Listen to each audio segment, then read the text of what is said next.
What's up, guys, and welcome back to Book Up Entertainment. So many people seem not to be happy with the way Judge Rata is handling the Senzo Meyiwa trial. So if we say Judge Rata is out, we remove him. Whom do we then replace him with? So here I have something like 5 judges. So these are the nominees, and at the end of the video, I'm going to be picking a winner over who we'll have to bring in if we remove Judge Rata. The first nominee is Chief Justice Raymond Zondo.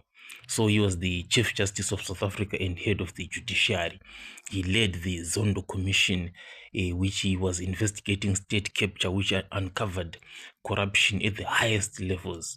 He is actually highly respected for his leadership and commitment to the upholding of the rule of law. Second nominee is Judge Mogoeng Mogoeng. He was the former Chief Justice of South Africa between 2011 and 2021, and he is known for handling several constitutional matters, and he has been given praise, for his outspoken views on various social issues. Third nominee is a woman, Judge Thokozile Masipa. She is a retired judge from the Gauteng division of the High Court, and she is the one who presided over the high-profile Oscar Pistorius murder trial, which convicted the athlete. So she is well known for a careful and measured approach to the law. Number 4, we have Judge Mbuyisile Madlanga.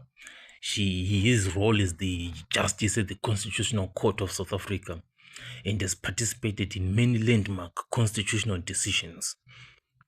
And his reputation, he is known for his intellectual rigor and critical contributions to interpreting South African law. At number 5, we have Judge Nkosinathi Batsoane. He is the judge at the Free State High Court, and has dealt with numerous complex and high-profile cases. So these are the 5 judges that we have. And if I'm to pick a winner from all of these ones, I will have to go with Judge Mogoeng Mogoeng to take over from Judge Rata himself. If you have any different winner from this list or any other judge that you have, tell me in the comment section and I'll catch you guys on the next one.